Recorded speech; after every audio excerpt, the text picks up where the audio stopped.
Presentamos el modelo divino para proclamar la salvación y para la promoción de la salud. La vida es un don de Dios. La salud es la posesión temporal más preciosa que tenemos. Es nuestro deber moral aprender a conservarla. Honramos a Dios cuando respetamos y cuidamos nuestro ser como su tesoro. Presentamos las vislumbres de la promoción de la salud con base al diseño original del plan de Dios para el hombre, para que goce de su plenitud. La salud y la salvación son dones de Dios y son inseparables, y del interés que pongamos en ello depende mucho nuestra eternidad. Dios está listo para hacer su obra en nosotros, para que podamos compartir las buenas nuevas con poder, y solamente lo podremos hacer cooperando con Dios, teniendo un conocimiento más pleno del mensaje de salud, integrándolo a las buenas nuevas de salvación. Nuestro llamado es despertar en usted el deseo de disfrutar de la mejor salud física y espiritual hoy y ahora, poniendo la confianza en el Eterno, con una programación centralizada en el amor del Señor para sus criaturas. Antes de entrar a nuestro tema, nuestro hermano Eduardo quiere alabar a Dios por medio de un especial. Qué hermoso es cuando damos nuestros dones al servicio del Señor. Deleitémonos en este especial.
El sello de Dios y la marca de la bestia es el tema para esta noche.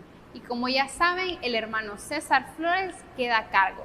Nuevamente le damos la bienvenida y las gracias por acompañarnos en esta noche.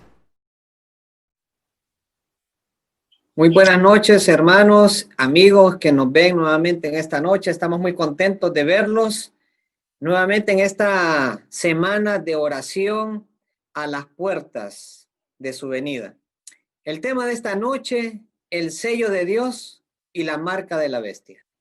Así que vamos a inclinar el rostro para pedirle al Señor su dirección y su bendición en esta noche. Padre nuestro que estás en los cielos, santo y glorificado sea tu nombre. Estamos agradecidos contigo, Padre, ya que nos has ayudado durante estas 3 noches que hemos estado compartiendo tu palabra. Señor, te pedimos siempre tu dirección, tu bendición, tu compañía. Queremos gozarnos en tu presencia. Padre bendito, que tu bendición sea extendida sobre cada una de las personas que nos ven y sus familias. Aquellos, Señor, que tienen pedidos de oración, también ponemos esas peticiones, Señor, a tus pies para que tú puedas obrar de acuerdo a cada una de sus necesidades y que se haga tu voluntad. Te damos gracias por esta oportunidad. En el nombre de Cristo Jesús lo pedimos todo. Amén. Muy bien, hermanos y amigos, estas 2 noches pasadas, haciendo un recuento muy rápido, hemos podido ver profecías cumplidas. También hablamos acerca de las 4 bestias que simbolizaba la sucesión de reinos hasta el tiempo del fin, en donde nos encontramos con un cuerno pequeño. Y este cuerno pequeño tuvo un periodo de supremacía de 1260 años. Vimos también que este cuerno pequeño era un enemigo de Dios, estaba en contra de Dios y que echaba por tierra la verdad, que ocultaba lo que estaba sucediendo en el santuario celestial, pero que finalmente en 1798 se le daba un golpe mortal a este cuerno pequeño, de manera que perdía su autoridad política y autoridad religiosa que tenía hasta ese momento. También pudimos ver que en 1844 se cumplieron las 2300 tardes y mañanas, que es la profecía más larga que encontramos en la palabra. Y es ahí en 1844 cuando comienza entonces en ese periodo el tiempo del fin. Y nos dimos cuenta que estamos viviendo en el tiempo del fin. Asimismo, al terminar la profecía de las 2300 tardes y mañanas, también estudiamos que daba inicio entonces al juicio, a la purificación del santuario celestial. Es así entonces como nos encontramos ahora en nuestra era, en nuestra época. ¿Qué está sucediendo ahora a nuestro alrededor? Es lo que estudiaremos el día de hoy al hablar del sello de Dios y de la marca de la bestia. Para dar inicio, entonces, vamos a estudiar muy rápidamente cuáles son los actores que estarán realizando acciones para el desenlace de esta historia de la humanidad. ¿Qué actores son los que intervienen en este desenlace? Vamos a estar estudiando eso y por eso los invito a que vayamos a Apocalipsis, capítulo 13, versículos 1 y 2. Y aquí encontramos al primer personaje de este tiempo de desenlace del fin. Dice así, Apocalipsis 13, 1, 2. Me paré sobre la arena del mar y vi subir del mar una bestia que tenía 7 cabezas y 10 cuernos, y en sus cuernos 10 diademas, y sobre su cabeza un nombre blasfemo. Y la bestia que vi era semejante a un leopardo, y sus pies como de oso, y su boca como de león. Y el dragón le dio su poder y su trono y grande autoridad. ¿Qué bestia es esta que encontramos aquí en Apocalipsis 13? Realmente que cuando hablamos de profecía y hablamos de todos estos simbolismos, a veces es complicado poder entenderlo. Pero aquí Juan, en la visión que él tiene sobre esta primera bestia, hay algunos detalles que tenemos que considerar para identificar quién es esa bestia. En primer lugar, dice que sube del mar. Y en términos de interpretación profética, cuando hablamos de mar o de aguas, también nos referimos a lugares que están muy poblados, donde hay mucha gente, mucha población. Es decir, esta bestia nace en un lugar que tiene mucha población. Por otro lado, esta bestia dice que tiene diferentes partes de diferentes animales. ¿Y a dónde encontramos esos animales? Bueno, es lo maravilloso de la palabra de Dios. Si queremos entender una profecía, tenemos que buscar esos elementos en otras profecías o en otras partes de la Biblia donde se habla acerca de eso. Y si ustedes recuerdan, el primer día cuando estudiamos Daniel capítulo 7, donde a Daniel también esos reinos se le presentaron en una visión a través de animales que simbolizaba cada uno de esos imperios. Y si ustedes se recuerdan, aquí tengo los animales que vio Daniel. Vio el león, que era Babilonia, vio el oso, que era el imperio medo-persa, vio también al leopardo, que eran los griegos, y luego dice que vio una bestia espantosa que tenía 10 cuernos, y de esta bestia salió un cuerno pequeño. ¿Se recuerdan? Entonces el versículo 2 de Apocalipsis 13 dice que esa bestia era semejante a un leopardo. Dice que tenía pies como de oso y dice que tenía boca de león. Y además dice que el dragón, que en este caso representa la cuarta bestia, que es Roma, dice que el dragón le dio la autoridad a esta bestia. ¿Se recuerdan ustedes lo que sucedió en el periodo en que el cuerno pequeño obtuvo la autoridad, no solamente religiosa, sino política? Porque el Imperio Romano, a través de un decreto que emitió Justiniano, le dio esa autoridad. Entonces, podemos concluir que esta bestia que nace del mar es hablar acerca del cuerno pequeño. Es la misma bestia, es el mismo cuerno pequeño. Solamente que en este momento Juan, que está viendo el Apocalipsis, a él se le revela como esta bestia. Muy bien, el versículo 3 nos da otro elemento. Dice que vio una de sus cabezas como herida de muerte. ¿Cuándo fue herida de muerte esta bestia?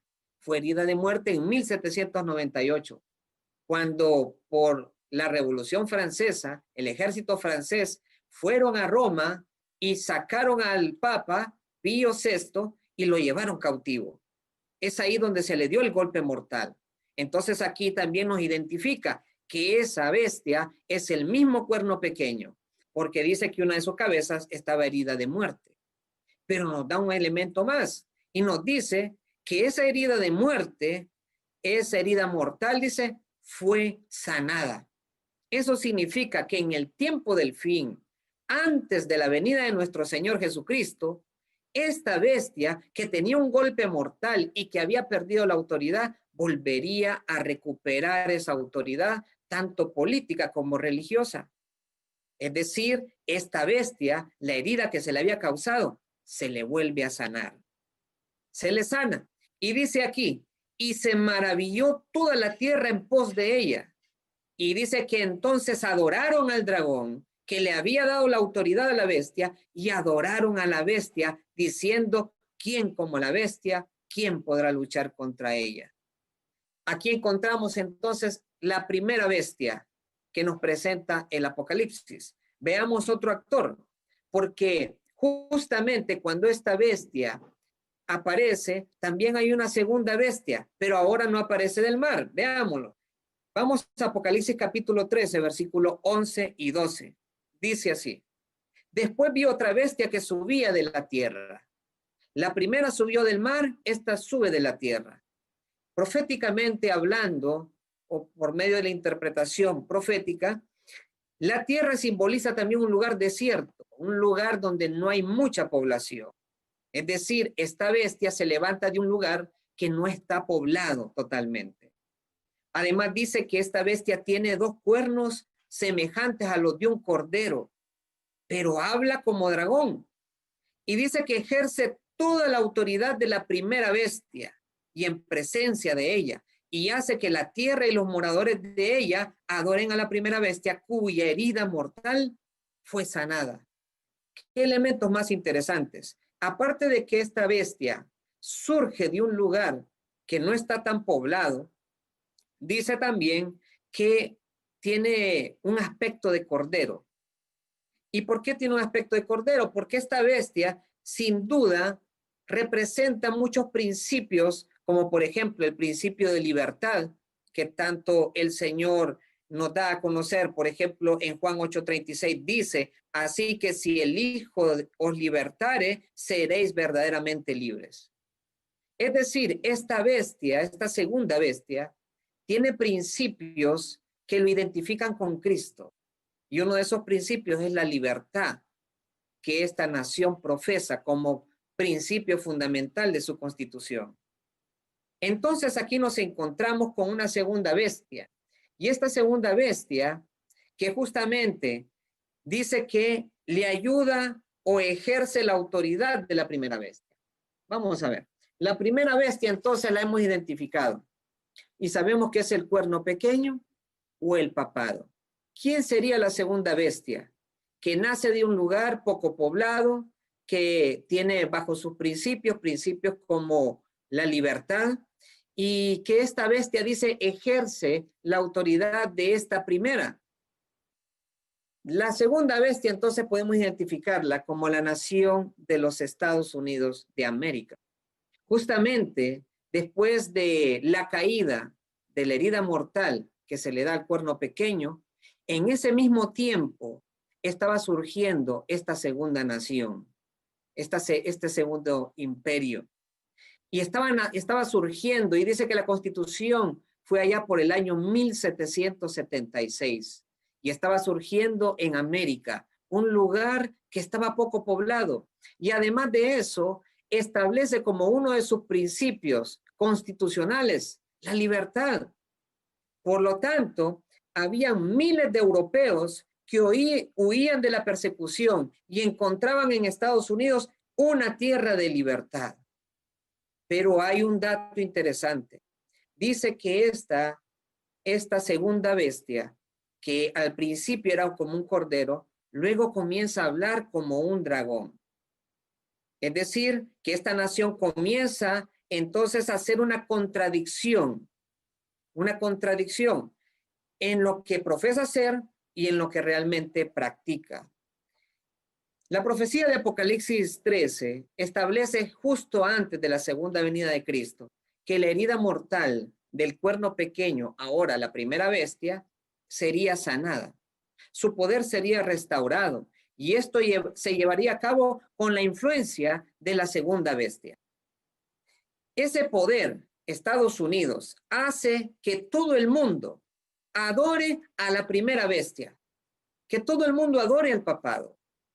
Debido al puritarismo y a los valores y principios que fundamentan la construcción de la nación norteamericana, era casi impensable hace pocas décadas que un papa tuviera tanto espacio y autoridad y aplausos como hemos visto el ejemplo en nuestros días. Hoy por hoy, al papa se le reconoce como una gran autoridad mundial, no solamente política, sino también religiosa. Todos recordamos su visita en septiembre del 2015 a la nación de los Estados Unidos, a la segunda bestia. Y yo recuerdo cuando el presidente Barack Obama saludó al Papa y se refirió a él como Santo Padre. Eso indica que realmente la segunda bestia, Estados Unidos, comienza a reconocer la autoridad y comienza a reconocer el poder que en este momento tiene la primera bestia a través de su representante. La herida mortal de esta bestia está en proceso de sanación. Todavía no ha alcanzado el clímax de la sanación de su herida. Y hay varios acontecimientos que han venido sanando su herida mortal. No vamos a profundizar en eso hoy, pero podemos entender que la herida mortal que se le profirió en 1798 está siendo sanada el día de hoy delante de nosotros. La segunda bestia, cuando dice que al principio era como un cordero, pero después habla como dragón. Cuando hablamos de que una nación, valga la redundancia, habla, nos referimos a los actos de sus autoridades legislativas y judiciales. Por eso los actos de la nación desmentirán los principios liberales y pacíficos que expresó como fundamentos de su política. Es decir, a través de estas autoridades legislativas y judiciales, esta segunda bestia, esta segunda nación, habla al mundo. La predicción de que habla como dragón significa también que nos dice Apocalipsis capítulo 13, que también ejercerá toda autoridad de la primera bestia. Anuncia claramente el desarrollo de un espíritu de intolerancia y de persecución que en otro momento había manifestado las naciones representadas por el dragón y la bestia semejante al leopardo. Y la declaración de que la segunda bestia con dos cuernos hace que la tierra y todos los habitantes adoren a la primera bestia indica que la autoridad de sanación será empleada para imponer alguna observancia en homenaje a la primera bestia. La segunda bestia ejercerá la autoridad de la primera bestia. Hasta este momento hemos visto dos personajes, dos actores que van a estar presentes y que van a estar accionando en el desenlace del fin del mundo. Pero hay un tercer actor y lo encontramos también en Apocalipsis capítulo 13. Apocalipsis capítulo 13, versículo 14, dice: con las señales que se le permitió realizar en presencia de la primera bestia, engaña a los habitantes de la tierra y les manda que hagan una imagen de la bestia que tuvo la herida de espada y vivió. Es decir, la segunda bestia manda que se haga una imagen de la primera bestia. Una imagen, una representación de la primera bestia, que tuvo la herida mortal, pero que vivió. Y dice que se le permitió infundir aliento a la imagen de la primera bestia para que la imagen pudiera hablar y dar muerte a todo el que no adore a la imagen de la bestia. Entonces nos encontramos con un tercer actor en el desenlace final, la imagen de la bestia. ¿Y a quiénes representa? De acuerdo al espíritu de profecía, la imagen de la bestia es el protestantismo apóstata. Entonces tenemos, repasando, la primera bestia que representa el papado o el cuerno pequeño. La segunda bestia que representa la nación de los Estados Unidos. Y la imagen de la bestia que representa el protestantismo apóstata. El espíritu de profecía dice, hablando de la imagen de la bestia: cuando las iglesias principales de los Estados Unidos, uniéndose en puntos comunes de doctrina, influyan sobre el Estado para que se impongan decretos y las instituciones de ellas, entonces América protestante habrá formado una imagen de la jerarquía romana. Aquí podemos ver que la imagen de la bestia puede ser una fuerza eclesiástica religiosa que se dice protestante, pero que está unida con el poder civil del Estado para forzar a obedecer sus mandamientos y sus propias reglas. Es decir, el protestantismo apóstata, en contubernio con la segunda bestia, ejerce una autoridad tal que la imagen de la bestia manda a que se realicen observancias a mandamientos y a reglas que ellos han establecido. De acuerdo con el espíritu de profecía, la imagen de la primera bestia, la imagen es de la primera bestia, y en esta primera bestia está representado el papado como un cuerpo eclesiástico vestido con la fuerza civil, teniendo autoridad para castigar a los disidentes. La imagen de la bestia representa otro cuerpo religioso, pero vestido con fuerza similar. ¿Se recuerdan ustedes cuando la primera bestia, el cuerno pequeño, tuvo supremacía, autoridad política y religiosa? Bueno, en el tiempo del fin, quien tendrá esa autoridad será la imagen de la bestia, es decir, el protestantismo apóstata.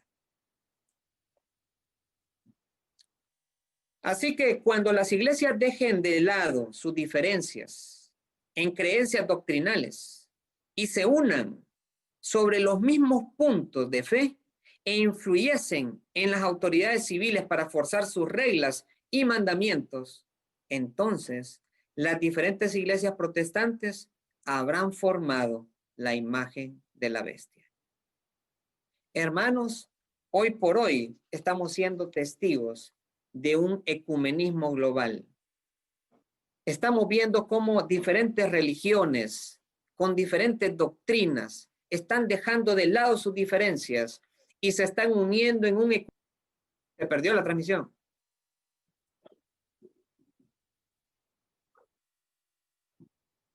Muy bien. Hermanos, disculpas, siempre la tecnología a veces nos juega malas pasadas de vuelta con ustedes. Ahora quiero que vayamos a analizar el mensaje del tercer ángel, porque ahí encontramos una clave para el tema del sello de Dios y del sello de la bestia. Nos vamos a ir a Apocalipsis capítulo 14, Apocalipsis capítulo 14, versículo 9, y dice así: y un tercer ángel lo siguió diciendo a gran voz: si alguno adora a la bestia y a su imagen y recibe su marca en su frente o en su mano, este también beberá del vino de la ira de Dios, vaciado puro en la copa de su ira, y será atormentado con fuego y azufre ante los santos ángeles y ante el Cordero. Y el humo de su tormento sube para siempre jamás, y los que adoran a la bestia y a su imagen, y los que reciben la marca de su nombre, no tienen reposo ni de día ni de noche. Aquí encontramos en el mensaje del tercer ángel dos cosas. Primeramente, una terrible amonestación que se le hace a la humanidad. Y en segundo lugar, una terrible amenaza. La terrible amonestación que se nos hace es que si alguno adora a la bestia y a su imagen, es decir, nos está amonestando a no adorar a la imagen de la bestia y a no adorar a esa bestia. Y además también nos advierte y nos amonesta a no recibir la marca de la bestia o de su imagen en la frente o en la mano. Entonces, la primera parte de este mensaje del tercer ángel es: no adoren a la bestia, no adoren a su imagen y no reciban su marca. Pero por otro lado hay una tremenda amenaza, y la amenaza es que a los que adoren a la bestia, a su imagen, y reciban su marca, dice que estos beberán del vino de la ira de Dios. ¿Y cuál es el vino de la ira de Dios? Son las plagas de Apocalipsis capítulo 16, que empezarán a ser derramadas cuando termine la obra intercesora de Cristo en el lugar santísimo. Es decir, cuando Cristo termine de purificar el santuario celestial, cuando termine el juicio, Él saldrá del santuario celestial y entonces serán derramadas las plagas que encontramos en Apocalipsis 16. Estas plagas no serán derramadas mientras que Cristo esté intercediendo por el hombre en el santuario celestial. Y no deben ser también confundidas con muchas de las señales que muestran y advierten la salida de decretos, el decreto dominical, que ya vamos a hablar acerca de eso. También en esa misma amenaza dice que los que reciban la marca de la bestia y de su imagen también serán atormentados, dice. Y dice que esto ocurrirá también en la venida de nuestro Señor Jesucristo. No tienen reposo ni de día ni de noche. Es decir, los que tengan la marca de la bestia tampoco han desarrollado una relación íntima con Cristo que les permita poder vivir en reposo espiritual. Por lo tanto, no entraron en su reposo y no tuvieron tiempos de refrigerio. Es decir, son también personas que no recibieron la lluvia tardía. Muy bien, ¿qué es la marca de la bestia entonces? No vamos a ahondar en esto. Todos ya entendemos qué es la marca de la bestia. Es una falsificación del cuarto mandamiento, un falso día de reposo. En este caso representa el domingo, que ha sido reconocido como el día del Señor, pero que no tiene ningún fundamento bíblico. La marca de la bestia es un ataque directo contra los mandamientos de Dios. Quienes acepten esa adoración falsa recibirán la marca de la bestia. ¿Se acuerdan ustedes que en Daniel capítulo 7, hablando acerca del cuerno pequeño, ahora la bestia de Apocalipsis 13, dice que hablaba palabras contra el Altísimo y a los santos del Altísimo quebrantará y pensará cambiar los tiempos y la ley? Y justamente fue el cuerno pequeño quien cambió el cuarto mandamiento de la ley, que decía: acuérdate del día sábado para santificarlo. Fue sacado de la ley y fue sustituido por un mandamiento que dice: honrarás las fiestas. En ese sentido, es una marca de autoridad recibir la marca de la bestia. Es decir, nos sometemos a la autoridad y a la obediencia de leyes e instituciones impuestas por seres humanos.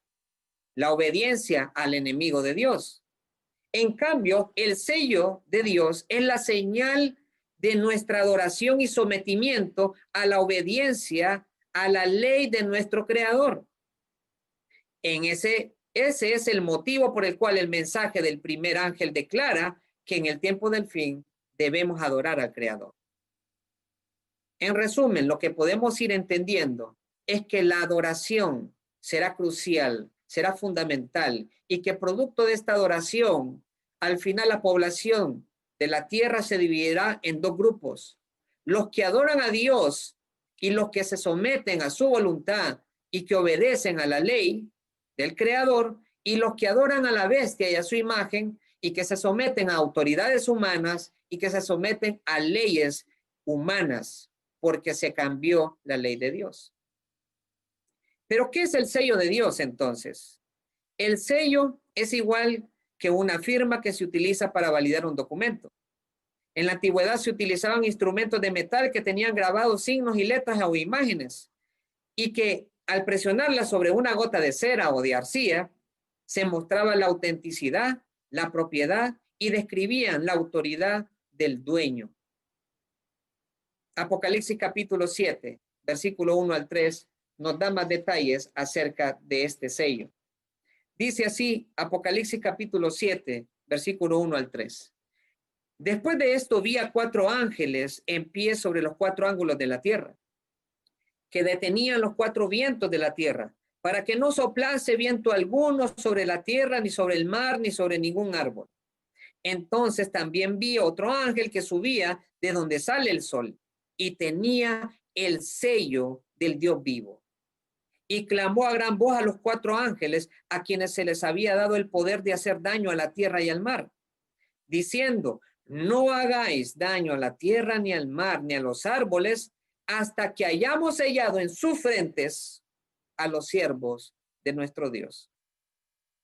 Entonces, el sello de Dios es una señal que se pone en la frente, y esa señal representa pertenencia y representa protección de parte de Dios para su pueblo remanente del tiempo del fin.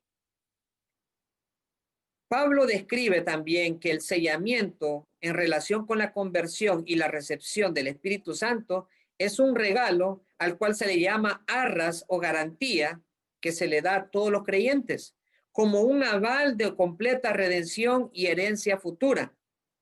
Dice Efesios capítulo 1, versículo 13, en él también vosotros, habiendo oído la palabra de verdad, el evangelio de nuestra salvación, y habiendo creído en él, fuisteis sellados con el Espíritu Santo de la promesa.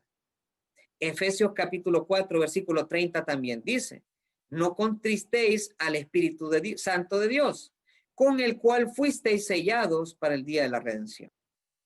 Sin embargo, en Apocalipsis capítulo 7, hemos visto que se nos habla también de otro sellamiento, de un sello final que es otorgado a 144,000 al momento del derramamiento del Espíritu Santo en la lluvia tardía.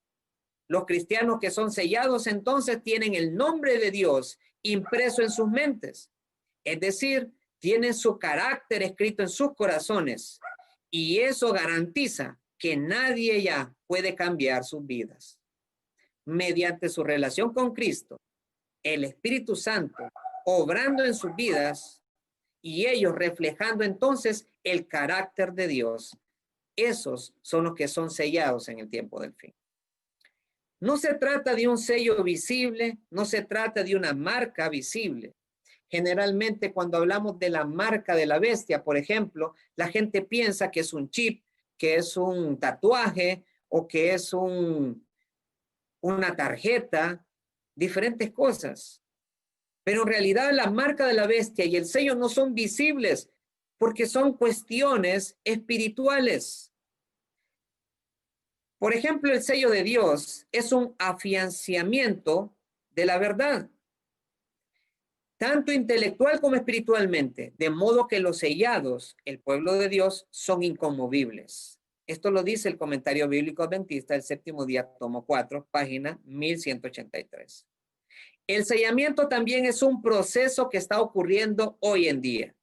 Y no podemos esperar a que llegue el tiempo de sellamiento para que nosotros nos vayamos a preparar. Es decir, tenemos que estarnos preparando desde ahora porque el proceso de sellamiento es ahora. Y está produciéndose en este momento. Muy bien. Quiero centrarme en un tema para ir cerrando esta noche. Muchas personas piensan que hasta que se emitan leyes dominicales, donde se nos fuerce a adorar a la bestia y a su imagen, para poder poner su marca, o para nosotros ser sellados con el sello de Dios, que nos prepararemos hasta que ese momento ocurra. Todo el mundo está expectante de las noticias. Todo el mundo está viendo en qué momento se desarrolla en Estados Unidos alguna ley dominical. Pero hay que tener mucho cuidado con esto. Cuando las leyes dominicales se promulguen, será simplemente una manifestación externa de una realidad más profunda. Por lo tanto, antes de la segunda venida del Señor, se manifestarán claramente dos clases de personas: los que son fieles a Dios y los que son fieles a Satanás. Y solo Dios conoce los corazones. Muchas de las personas hoy en día asisten a la iglesia los sábados y pueden creer que están del lado de Dios, pero quizás sus corazones estén del lado de Satanás. Otros que consideramos pecadores serán aceptados como hijos de Dios. Por lo tanto, incluso los que son leales a Dios hoy pueden cambiar de parecer mientras esté vigente el tiempo de gracia, ya que habrá oportunidad para cambiar en cualquier sentido. Pero cuando la crisis final llegue, todo el mundo se verá obligado a tomar una decisión. El asunto de dicha decisión solo será el clímax o la manifestación externa de algo que viene desarrollándose en nuestro interior desde hace mucho tiempo. ¿Se recuerdan ustedes la parábola del sembrador? Mateo capítulo 13, versículo 18 al 23. Dice: oíd pues vosotros la palabra del sembrador. Cuando alguno oye la palabra del reino y no la entiende, viene el malo, arrebata lo que fue sembrado en su corazón. Este es el que fue sembrado junto al camino. Y el que fue sembrado en pedregales es aquel que oye la palabra y al momento recibe con gozo, pero no tiene raíz en sí, sino que es de corta duración, pues al venir la aflicción o la persecución por causa de la palabra, luego tropieza. El que fue sembrado entre espinos es aquel que oye la palabra, pero el afán de este siglo y el engaño en las riquezas ahogan la palabra y se hace infructuosa. Mas el que fue sembrado en buena tierra es aquel que oye y entiende la palabra y da fruto y produce a 100, a 60 y a 30 por uno. En principio, la parábola parece que divide 4 grupos de personas, pero en realidad divide solamente 2 grupos de personas, donde se define claramente las condiciones espirituales de aquellos que aceptan o rechazan al Señor. Vamos a ver. La semilla que cayó junto al camino. Estas son personas que son totalmente indiferentes a las cosas espirituales, de tal manera que el Espíritu Santo no puede producir una convicción en sus corazones.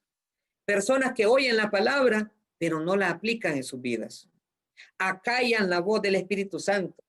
O puede ser que son tan religiosos que sienten que no tienen necesidad de nada, porque creen que están bien con Dios. Finalmente piensan que no se meten con nadie, pero quizás con sus palabras y sus actos, sin necesidad de hacer físicamente, de hacer daño físicamente, lo están haciendo emocionalmente. Ahora, ¿a quiénes representan la semilla que cayó en pedregales? Estos ya no son personas indiferentes. Estos probablemente son cristianos que no logran desarrollar una profunda relación con Jesús. De manera que no pueden creer por qué, a pesar de que el Espíritu Santo les manifieste su necesidad y las áreas de la vida que hayan que cambiar, les parece muy costoso. no quieren dejar de lado sus intereses. Estos se conforman con una relación superficial, como los israelitas en el desierto, que al tener un poco de aflicción por el candente y el pulidor desierto, los hace retroceder y pone sus corazones de nuevo en Egipto. Estos cristianos quizás se están yendo a la iglesia, quizás están participando y dirigiendo cultos en la iglesia, pero no han afianzado la verdad en sus corazones. Personas que son un poco descuidadas con la lectura de la palabra y la oración, que no conocen los fundamentos de la fe, que cuando se encuentran con una aparente contradicción en la Biblia, no la escudriñan para entenderla, que sus intereses por las cosas sagradas son temporales y que no manifiestan un crecimiento espiritual. La semilla que cayó entre los espinos son cristianos que por las exigencias, los afanes y compromisos de la vida, no encuentran tiempo para relacionarse con Jesús a través de su palabra o la oración. Aquí también se encuentran aquellos que realmente no están tan ocupados, pero que prefieren gastar su tiempo en pasatiempos, en ver la televisión, en los deportes, en diversiones, en ganancia de dinero y en cosas que quizás no sean catalogadas tan malas, pero que engañan al mundo por ser más atractivas o más emocionantes aparentemente que relacionarse con Jesús.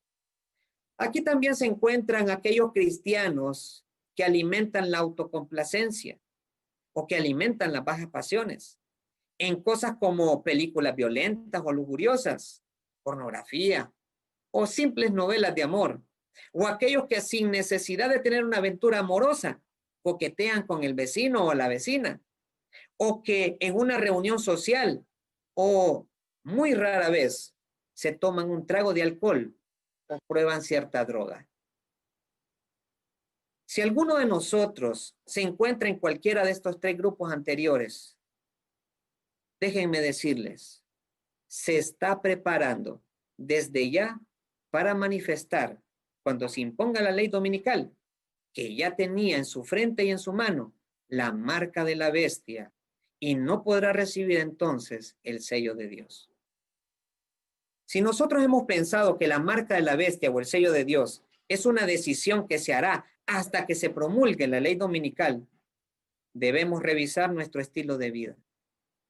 ¿Está usted más interesado por cumplir sus compromisos, hacer dinero, vestirse a la moda, comer la comida más rica hoy, o ver la paja que tiene en el ojo el hermano, o emplear mucho tiempo en otras cosas de manera que no hay lugar ni tiempo para Dios? Si eso es así, entonces nos estamos preparando para recibir la marca de la bestia. Hermanos, nadie se deslizará por casualidad hacia el lado de Dios en la peor crisis. Debemos prepararnos desde ahora, durante este tiempo de tardanza, cuando parece que no hay mucha urgencia. Cristo está intercediendo por nosotros en el lugar santísimo. Es un tiempo de juicio, tiempo de purificación. Así como está sucediendo en el cielo, también tiene que suceder por fe en nosotros. Que nosotros somos templo del Espíritu Santo y un servicio de intercesión diaria, una relación profunda, puesto los ojos en Cristo, el autor y consumador de nuestra fe. Ese es el tipo de purificación que debemos de estar operando en nuestras vidas. Este tipo de perfección de carácter solo se alcanzará por una larga vida de relación con Cristo Jesús. Hermano, la marca de la bestia no será hasta que salga la ley dominical. La marca de la bestia o el sello de Dios se están cultivando hoy en nuestro interior. Las decisiones que estamos tomando hoy son las que marcarán la manifestación de qué marca tenemos ya en nuestro corazón y en nuestra mente. Muchas veces podemos pensar, ¿y cómo voy a cambiar? Tal vez alguien se identificó con alguno de los tres grupos de la semilla que cayó en los espinos o en los pedregales o en el camino. Saben, hermanos, el Señor ha prometido que nos ayudará. Mateo 6, 31 al 34 dice: no os afanéis pues diciendo, ¿qué comeremos? ¿O qué beberemos? ¿O qué vestiremos? Porque los gentiles buscan todas esas cosas. Pero vuestro Padre Celestial sabe que tenéis necesidad de todas esas cosas. Mas buscad primeramente el reino de Dios y su justicia, y todas esas cosas serán añadidas. Así que no os afanéis por el día de mañana, porque el día de mañana traerá su propio afán. Basta cada día su propio mal. Y Lucas 21, 34, 36 dice: mirad también por vosotros mismos, que vuestros corazones no se carguen de glotonería y de embriaguez y de los afanes de esta vida, y venga de repente sobre vosotros aquel día, porque como un lazo vendrá sobre todos los habitantes de la faz de la tierra. Velad pues, que en todo tiempo orando, que seáis tenidos por dignos de escapar de todas estas cosas que vendrán, y de estar de pie delante del Hijo del Hombre. Hermano, no estemos pensando en si ya vendrá la ley dominical. No importa cuándo venga. Lo importante es si usted, el día de hoy, se está preparando para recibir el sello de Dios o para recibir la marca de la bestia. Reflexionemos sobre eso, hermanos. Veamos nuestra vida. Y si hay cosas que hay que cambiar, pidámosle al Señor. Pidámosle la lluvia tardía para que el Señor nos ayude y por medio de su Espíritu Santo pueda operar un milagro en nuestras vidas. Vamos a inclinar el rostro para orar, hermanos. Padre nuestro que estás en los cielos, te damos gracias, Señor, porque en este momento hay oportunidad. Tenemos vida, Señor, y tenemos la oportunidad de poder reflexionar y tenemos la oportunidad de poder acercarnos a ti. Sin duda, Señor, si hay pecados en nuestra vida con los que hemos luchado por mucho tiempo, Señor, en esta hora, Señor, pedimos, Padre, que tú puedas, Señor, limpiarnos, purificarnos de todo mal y de todo pecado, así como estás haciendo la purificación en el santuario celestial, que también esa purificación sea manifiesta por fe en la vida de cada uno de nosotros. De manera, Padre, que desde hoy nosotros nos estemos preparando en una relación diaria, íntima, profunda contigo, leyendo tu palabra, conociéndote, disfrutando de tu presencia, el Espíritu Santo en un bautismo diario y elevando nuestros ruegos y oraciones hacia ti, podamos prepararnos para que aquel día, cuando el ángel venga a sellar a tus hijos, podamos, Señor, ser sellados dentro del grupo de los 144,000. Padre bendito, nos ponemos en tus manos de amor. En el nombre de Cristo Jesús. Amén.